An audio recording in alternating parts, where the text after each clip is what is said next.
Hello guys, welcome to the third lecture. आज हम अपने चैप्टर का फर्स्ट चैप्टर का लास्ट सेशन डिस्कस करेंगे। हम लोग डिस्कस करेंगे 1.4 capital structure. Your textbook page number 7 पे आ जाइए सब लोग and we discuss this. Now you all can see. Yes, अभी एक छोटा सा it is a review of this topic. एक थियोरेटिकली तुम लोग को ब्रीफ कर देती हूँ कि ये कैपिटल स्ट्रक्चर होता क्या है, right? And these are the components of capital structure. Okay, अभी सबसे पहले हम अगर बात करें कैपिटल स्ट्रक्चर क्या है, इट मीन्स एक बिजनेस डिफरेंट सोर्सेस से कैपिटल लेके आता है, it is called a capital structure. Different sources means मेरे पास बहुत सारे, as a businessman I have many sources to bring capital in my company, right? So वैसे भी तुम लोग ने ये पहले भी 11th में पढ़ चुके हो ये सब चीजें।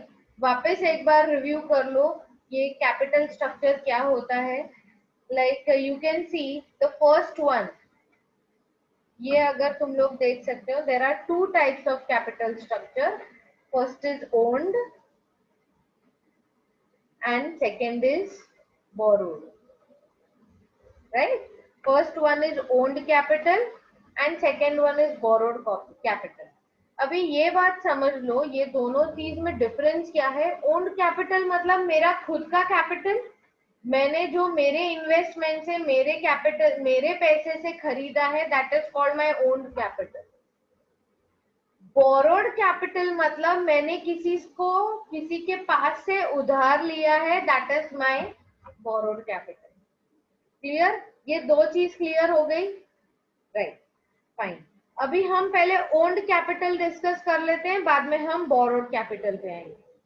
फाइन। अभी ओन्ड कैपिटल मतलब क्या, उसमें भी तीन चीजें हैं। First of all it is equity,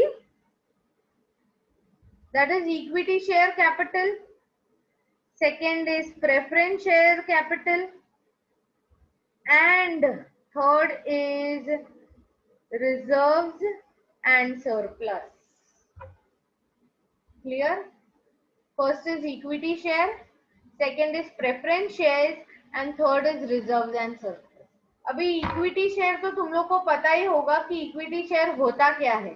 कि जब भी कोई कंपनी इनकॉर्पोरेट होती है तो वो इक्विटी शेयर इशू करती है कि वो लोग के कंपनी में आके we as consumers we come and invest in their company।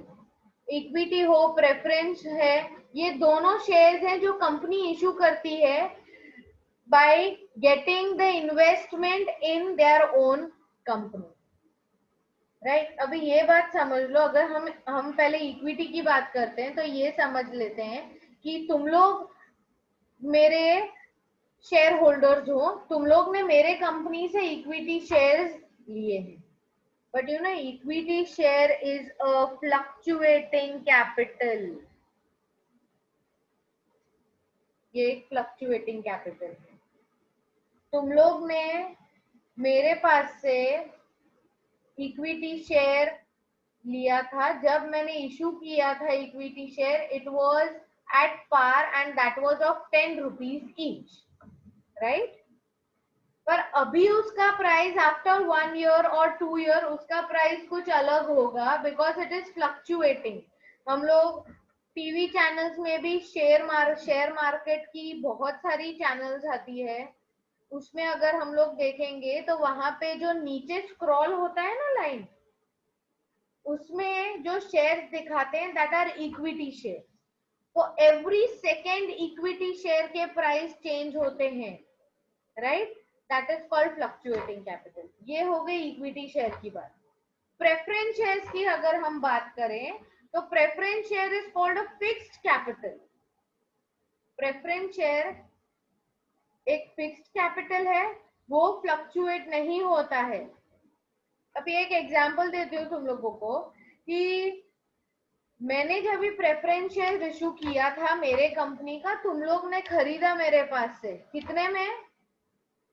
तुम लोग ने खरीदा मेरे पास से 100 रुपीज।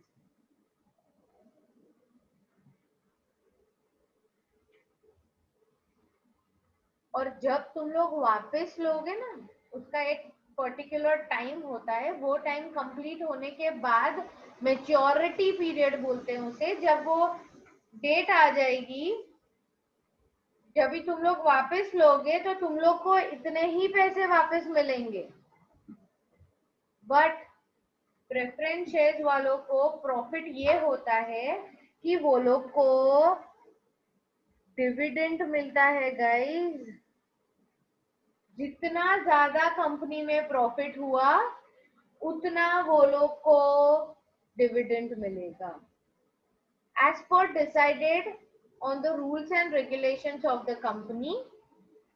कंपनी डिसाइड करेगी कि इतना प्रॉफिट हुआ है तो इतना डिविडेंड प्रेफरेंस शेयर होल्डर्स को देना ही है, राइट? ये क्लियर हो गया ना? अभी अगर वापस आ जाते हैं हम रिजर्व्स एंड सरप्लस पे। रिजर्व्स और सरप्लस क्या है? रिजर्व्स और सरप्लस और कुछ भी नहीं कि मेरी कंपनी जब भी प्रोडक्शन करती है, प्रोडक्शन करने के बाद मेरी कंपनी ने सप्लाई किया, सप्लाई करने के बाद मुझे क्या मिलता है रिटर्न में? यस, मुझे मिलता है प्रॉफिट। और जो मुझे प्रॉफिट रिटर्न में मिला वो मैंने as a dividend preference shares को दे दिए, गवर्नमेंट को उनका टैक्स भर दिया, इक्विटी शेयर्स को भी उनके as a dividend I will give them. If वापस एक चीज रिपीट करती हूँ, वो सुन लो, इक्विटी शेयर को डिविडेंड देना कंपलसरी नहीं है।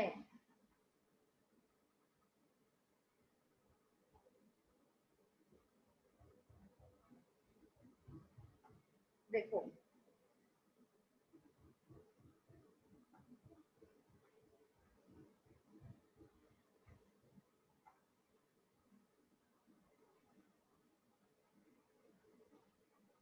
Not compulsory. अगर मेरा प्रॉफिट ज्यादा है, मैंने जीएसटी भर दिया, टैक्स भर दिया, मैंने प्रेफरेंस शेयर्स को डिविडेंड दे दिया, फिर कुछ बचा, मेरे कंपनी में मैंने लगा दिया, उसके बाद मुझे ऐसा लगा कि नहीं, I still have the profit, तो ही मैं इक्विटी शेयर को दूंगी। Otherwise I am not going to give to the equity shareholders, क्योंकि वो लोग का तो फ्लक्चुएटिंग कैपिटल है ना, वो लोग को तो हर सेकेंड पे वो लोग का शेयर्स के भाव बढ़ रहे हैं। तो no it is no emergency और not it is not necessary to give dividend to the equity shareholder. Clear है? अभी हम वापस रिजर्व्स एंड सरप्लस पे आते हैं। रिजर्व्स एंड सरप्लस है क्या? हम ये बात कर रहे थे कि रिजर्व्स एंड सरप्लस, जो प्रॉफिट मिला मैंने ये सब जन को तो दे दिया, right?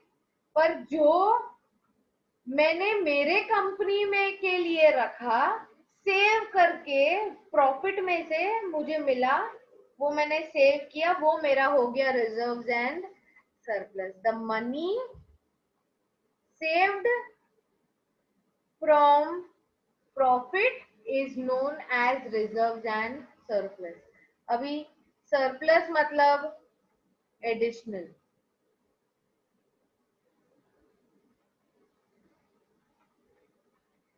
Right? It is known as additional. यहाँ तक क्लियर है? एक और बात, इक्विटी शेयर फ्लक्चुएटिंग कैपिटल है, उन्हें डिविडेंड देना कंपलसरी नहीं है। और जब भी इक्विटी इशू होता है तभी उसे 10 रुपीज से ही स्टार्ट किया जाता है, और more, not less than 10। Fine. Next is preference shares. If you can see, fixed capital है, उन्हें डिविडेंड मिलता है और वो 100 रुपीज से ही स्टार्ट होते हैं। Reserves and surplus, money saved from profit, it is known as reserves and surplus. Now ये owned capital हो गया तुम लोगों को। अभी आते हैं हम borrowed capital। Now what is borrowed capital? इसमें भी दो चीजें हैं, that is debentures and loan। पहले debentures की बात करते हैं। debentures को debt capital भी कहा जाता है। डेब्ट कैपिटल, जैसे कि मेरे पे एक लायबिलिटी है, मुझे एक उधार है मेरे पे, मुझे वो चुकाना है। डिबेंचर्स भी ₹100 से स्टार्ट होते हैं, बट ये लोगों को, डिबेंचर होल्डर्स को इंटरेस्ट मिलता है। एक चीज वापस प्रेफरेंस शेयर्स की बात करें तो प्रेफरेंस शेयर्स को डिविडेंड मिलता है और डिबेंचर्स को इंटरेस्ट मिलता है। दोनों ₹100 से स्टार्ट होते हैं, इशू होते हैं, बट प्रेफरेंस शेयर्स को डिविडेंड मिलेगा, डिबेंचर्स को इंटरेस्ट मिलेगा। जो भी जब इशू किया होगा, जो भी रूल्स एंड रेगुलेशंस के कंपनी के हिसाब से डिसाइड होगा, उतना इंटरेस्ट डिबेंचर होल्डर्स को मिलेगा। क्लियर है? जितना डिबेंचर होल्डर ने डिबेंचर्स लिए होंगे, उस हिसाब से पर्टिकुलर पीरियड ऑफ टाइम का वो लोग को डिबेंचर के साथ इंटरेस्ट मिलेगा वापस रिटर्न। डिबेंचर्स क्लियर है? अभी हम लोन पे आते हैं। लोन हम बहुत सारी जगह से ले सकते हैं, बैंक्स है और फाइनेंशियल इंस्टीट्यूशंस है। अभी फाइनेंशियल इंस्टीट्यूशन में देखें तो बहुत सारे इंस्टीट्यूशंस है जो बिजनेस को लोन देती है, right? So you all have learned, or if you will Google it also, then you all will get many names of financial institutions. और बैंक तो देती है loan to start up the business. They are ready because they are earning the money. ये एक डेब्ट capital है, इसलिए वो लोग को रिटर्न में कुछ ना कुछ प्रॉफिट होने ही वाला है।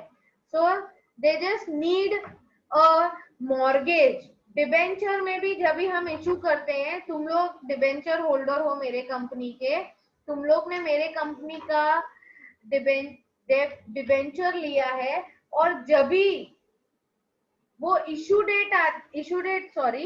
जब भी वो मेच्योरिटी डेट आता है, मेच्योरिटी डेट आता है, तब if my company is not able to return your money back, the investment back, then you are eligible to sell one of my property of my company and get your investment or capital back. ये सिर्फ debenture में ही होता है, borrowed capital में ही होता है। जैसे हम बैंक में से लोन लेंगे तो कुछ मॉर्गेज रखना पड़ता है उनके पास, अगर वो पैसे हम बैंक में वापस नहीं दे पाएंगे तो वो बैंक वो हमारी प्रॉपर्टी बेच देगी। Simple as that. डिबेंचर में भी यही होता है कि हमने तुम लोग के पास से एज अ कंपनी पैसे लिए हैं डिबेंचर्स के नाम पे, तो you all are the debenture holder. आप लोगों को 5 साल के बाद इतने पैसे मिलेंगे with interest, that was decided before only. If my company is not able to give your money or capital that you all have invested in my company, then you are eligible, or you all have full right to sell one of my property and take your money back. Clear है? अभी ये सब जो हम लोगों ने सीखा, उसको हम क्या बोलेंगे पता है? उसको एक सिक्योरिटी मिक्स बताएंगे। It is called a security mix. This is the combination of different sources are used in capital structure and it is called security mix. Clear? ये हो गया तुम लोगों का पूरा components of capital structure and meaning of capital structure. अगर तुम लोग को पढ़ना है तो तुम लोग ये वीडियो थोड़ी देर के लिए पॉज कर सकते हो. पॉज करके एक बार पढ़ लो कैपिटल स्ट्रक्चर का definition and components of capital structure. पूरा उसमें डिटेल्स दिया है. You can read in detail. हम लोग पढ़ लेते हैं. If you all want, I just wait 1 minute.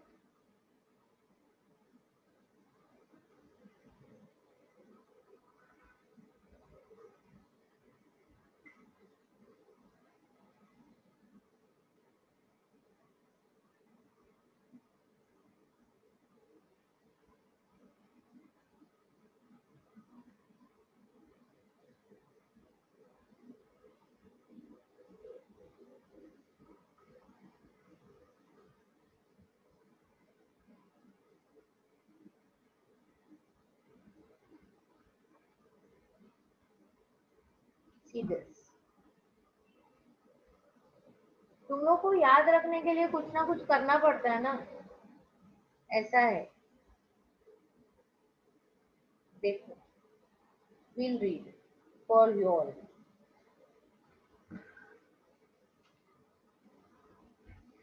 Company can raise its capital from different sources, that is owned capital or borrowed capital or both.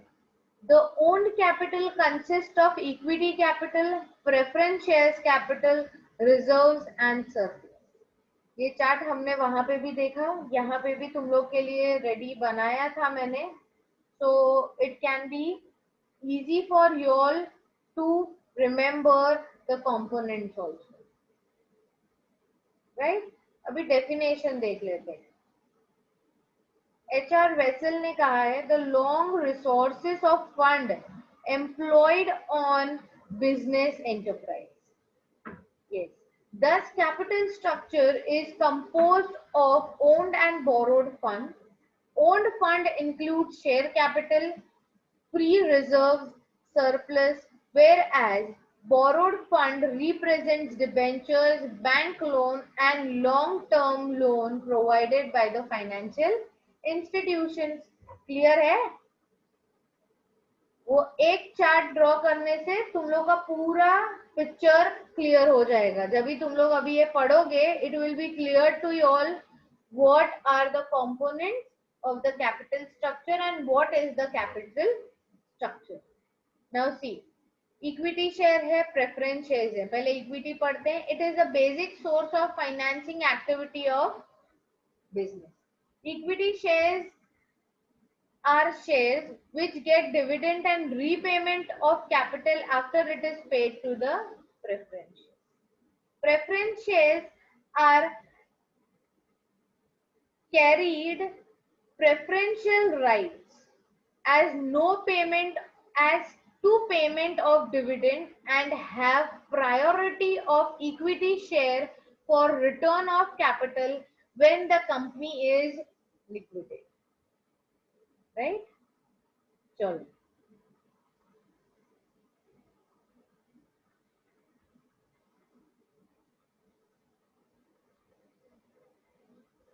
Retained earning.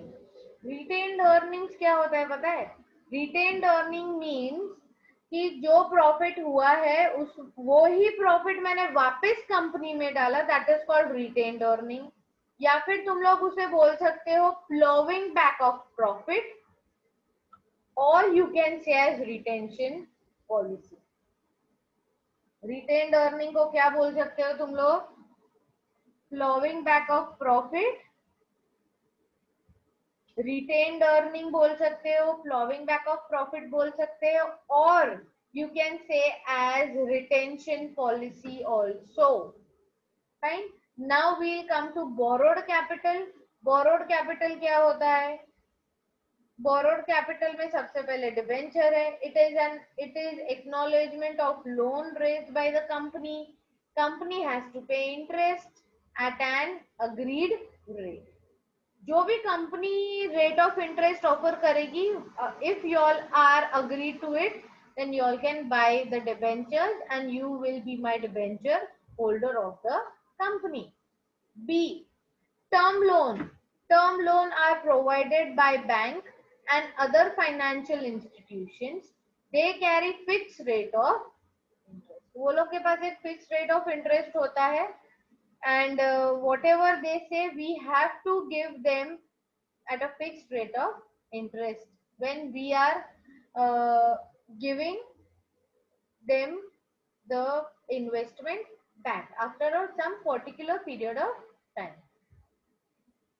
इसके बाद तुम लोग को एक बैलेंस शीट दिया है तुम लोग के टेक्स्ट बुक में पेज नंबर 9 पे, वहां पे आ जाओ.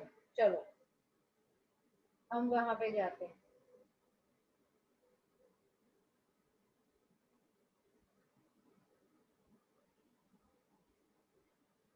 सेम ऐसे ही है. यस. अभी कुछ चीजें हैं जो मुझे तुम लोग को एक्सप्लेन करने की जरूरत नहीं है क्योंकि ऑलरेडी तुम लोग अकाउंट्स में कर चुके हो. जो तुम लोग को नहीं है क्योंकि ये कंपनी का एक बैलेंस शीट है तो वो सब मैं तुम लोग को एक्सप्लेन कर दूँ. फर्स्ट हम लायबिलिटी के साइड आ जाते हैं. Right, we'll see on the liability side. अभी शेयर कैपिटल. शेयर कैपिटल क्या है यार? शेयर कैपिटल क्या है? कोई बता सकता है? हाँ, तुम लोग सोच के बता सकते हो मुझे what is share capital. Yes, book के नीचे लिखा है. देखो शेयर कैपिटल के नीचे लिखा है क्या है? 10,000 equity shares of ₹10 each fully paid. Share capital simply means, now you all can see,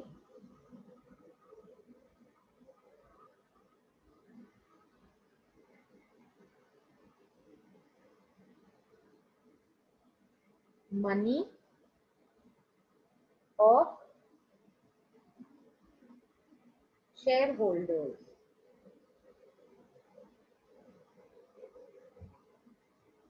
Here, share capital simply means money of shareholders. क्योंकि मैंने इक्विटी शेयर्स इश्यू किए हैं, प्रेफरेंस शेयर्स इश्यू किए हैं, तो इन्वेस्टर्स तो है ना मेरे पास. पर कितने में मैंने इश्यू किए थे? 10 रुपीज में इशू किए थे. कितने इशू किए थे? 10,000 इशू किए थे मैंने. और वो भी फुल्ली पेड है. सारे के सारे शेयर होल्डर्स ने मुझे फुल्ली पे किया है तो मुझे मिला total amount I got 1 lakh. Clear? ये 10 रुपीज क्या है मेरा? Face value. You can say it is at par. अगर वो एक ये डिस्काउंट पे है तो वो 8 रुपीज में बेचेगा. अगर वो एक प्रीमियम पे है, एट प्रीमियम पे है, तो वो 12 रुपए में बेचेगा. Right? At par, at discount, at premium. Fine. Will come on to preference shares. Preference shares मैंने कितने में इशू किए थे? 100 रुपीज ईच. कितने इशू किए थे? 5,000. और वो भी है फुल्ली पेड. सबने फुल्ली पेड किया है यार. मेरे मेंबर्स अच्छे हैं कंपनी के. नाउ रिजर्व्स एंड सरप्लस वापस आ गया. बैलेंस शीट में दिखाते हैं 50,000 है मेरे पास. रिजर्व्स एंड सरप्लस तुम लोग को पता ही है. It is money saved from profit. Clear? Money saved from profit which my company is having as the reserves and surplus. Clear? ये लायबिलिटी साइड पे हम देख रहे हैं. ये सब लायबिलिटी है जो मुझे मेरे शेयर होल्डर्स को कभी ना कभी वापस देनी है. बट वो लोग को भी फायदा हो रहा है, वो लोग को भी प्रॉफिट हो रहा है. That's why they are investing in my company and they are earning profit. अभी हम डिबेंचर्स पे आते हैं. डिबेंचर क्या है? एक डेट कैपिटल है. डिबेंचर्स मैंने कितने में इशू किए थे वो देखते हैं पहले. वो भी 100 में इशू किए थे. कितने इशू किए थे वापस देखते हैं. That is 1000. And what is this? ये क्या है बताओ. This is rate of interest decided on the issue of debentures. Clear? जब भी डिबेंचर्स इशू किया था तभी जो रेट ऑफ इंटरेस्ट डिसाइड हुआ था तभी ही all the members were agreed and they had bought my debentures, right? वो भी fully paid है. सन्ड्री क्रेडिटर्स तुम लोग को पता है, बिल्स पेएबल भी पता है. सन्ड्री क्रेडिटर्स क्या है? जिसे मुझे पैसे वापस देने हैं. पार्टी है कोई जिसे मुझे पैसे देने हैं. बिल्स पेएबल मतलब क्या है? The amount of bill to be paid. Yes, ये लाइबिलिटी साइड है. वो क्लियर हो गया तुम लोगों को? यस. नाउ अभी हम आ जाते हैं असेट साइड. असेट में क्या है तुम लोग को पहले से पता है. कैश एट बैंक क्या है, कैश इन हैंड क्या है, इन्वेंट्रीज क्या है, स्टॉक, सॉरी, इन्वेंट्रीज क्या है, स्टॉक. क्लियर? सन्ड्री डेटर्स पता है. जिसके पास से हमें पैसे लेने हैं वो सन्ड्री डेटर्स हो गए. और क्रेडिटर्स मतलब मुझे जिसे पैसे देने हैं. फाइन. नेक्स्ट आते हैं प्लांट्स एंड मशीनरीज और बिल्डिंग. प्लांट्स एंड मशीनरीज मतलब क्या? जो मेरे पास मेरे कंपनी में मेरे प्लांट्स एंड मशीनरीज हैं जो मैंने खरीदे थे वो. और बिल्डिंग जिसपे मैंने मेरी फैक्ट्री चला रही हूँ यार, वो मेरा असेट है. क्लियर? ये पूरा बैलेंस शीट क्लियर है. राइट. नाउ नीचे कैपिटल स्ट्रक्चर दिया है. कैसे बनता है देखो. Equity shares plus preference share capital reserves debentures is equal to my capital structure. Equity shares मैंने 1 लाख में थे, प्रेफरेंस शेयर्स मेरे 5 लाख के थे, रिजर्व्स मेरा 50,000 था एंड डिबेंचर्स मेरे 1 लाख थे. तो मेरा टोटल हो गया 7,50,000. क्यों? क्योंकि ये दोनों निकल गए ना गाइस. ये दोनों को माइनस कर दिया, इसलिए मेरा कैपिटल स्ट्रक्चर मुझे मिल गया. क्लियर है यहाँ तक? यहाँ पे हमारा ये चैप्टर कंप्लीट होता है. So please if you are not able to understand you all can comment also and you all can ask me. We'll clear the doubt.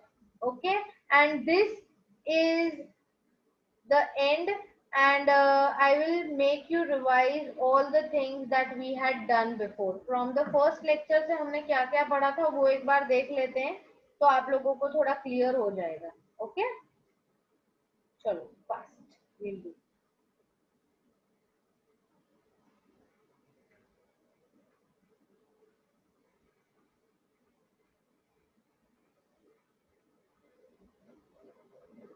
हमने देखा था इंट्रोडक्शन ऑफ कॉर्पोरेट फाइनेंस देखा था. Right? What is corporate finance?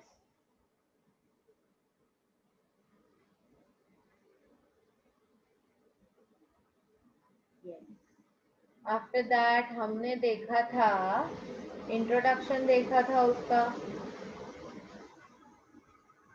Meaning and definition देखा था Henry Hoagland का. याद है ना? यस, तुम लोग पॉज करके पढ़ सकते हो सब. You all can read. You all have to remember each and everything in detail. See, two decisions: financing decision and investment decision. See, this is investment decision.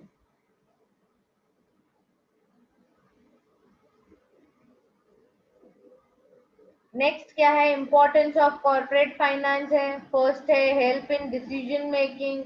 Yes, corporate finance decision making करता है. Next point क्या है? Helps in raising the capital for a project. Helps in research and development. Helps in smooth running of business firm. Business में जो भी हम करते हैं, you know, these are the various sources जिससे हम इन्वेस्टमेंट करते हैं और ज्यादा से ज्यादा हम प्रॉफिट अर्न करना चाहते हैं. Because you can earn profit and then you know those who are working in your company, वो भी अपनी लाइवलीहुड जी सकते हैं. They can live because they are working in your company, so they are able to live their life. Fine. Fifth point क्या है? Brings co-production between various activities. Next क्या है? Promotes expansion and diversification. Managing risk.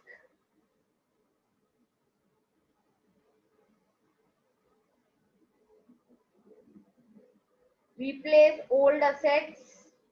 Payment of dividend and interest. ये सब हम पहले पढ़ चुके हैं. Yes. और अभी भी हम लोग ने कैपिटल स्ट्रक्चर में जो किया वो ही सब है गाइस. तो it will be very easy. बहुत इजी है यार, याद कर लोगे तुम लोग, मुझे पता है. Payment of taxes and fees. Capital requirements, उसका इंट्रोडक्शन देखा था हम लोगों ने. फिक्स्ड कैपिटल है और उनके फैक्टर्स पढ़े थे हम लोगों ने.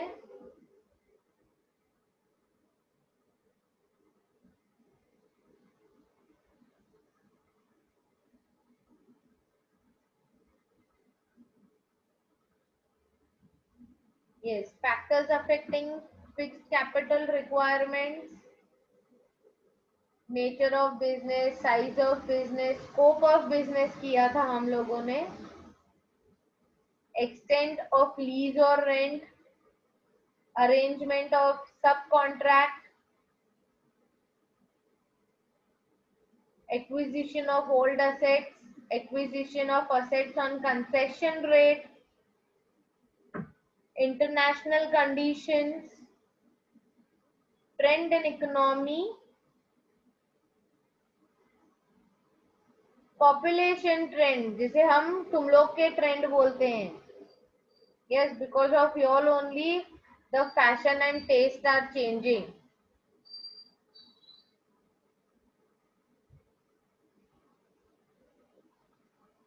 Consumer preference. कंज्यूमर्स को क्या चाहिए वो हर एक कंपनी को, हर एक बिजनेसमैन को सोचना है और उसके हिसाब से ही प्रोडक्ट बनाना है. उसके अलावा कुछ भी नहीं चल सकता मेरे बिजनेस में. मेरा कंपनी जल्दी से जल्दी फिर लिक्विडेट हो जाएगा, चलेगा नहीं, क्योंकि मैं मेरे हिसाब से प्रोडक्ट बना रही हूँ ना. अगर मैं तुम लोग के हिसाब से बनाऊंगी तो मेरा बिजनेस प्रॉफिट ही अर्न करेगा. अभी वर्किंग कैपिटल का मीनिंग देखा था हम लोगों ने. Current assets minus current liability is known as working capital. जो डे टू डे हम लोग काम में आता है that is known as working capital. Cyclical flow देखा था. राइट, नेचर ऑफ बिजनेस है. बाद में देखो next point size of business है, वॉल्यूम ऑफ सेल्स है. प्रोडक्शन साइकिल है, बिजनेस साइकिल है, रिसेशन आता है, एक्सपेंशन होता है, पीक पीरियड हो जाता है. Yes, it happens in every business. सारे बिजनेस में रिसेशन भी आता है, सारे बिजनेस में एक्सपेंशन होता है, और कभी कभी वो पीक पे भी चला जाता है कि वो एक हाई बूम पीरियड चल रहा है वो बिजनेस का. Terms terms terms of purchase and sales है, credit control, growth and expansion, management ability, external factor, and now the last one is your capital structure, जो हम लोगों ने अभी go through किया. Clear? Definition देखिए हम लोग ने RH vessel की. Components of capital structure देखे हम लोगों ने, equity, preference, retained earnings,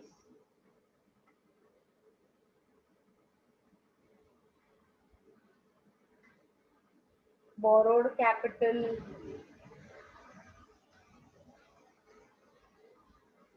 Done guys? अभी एक और चीज तुम लोग को बताती हूँ, that it is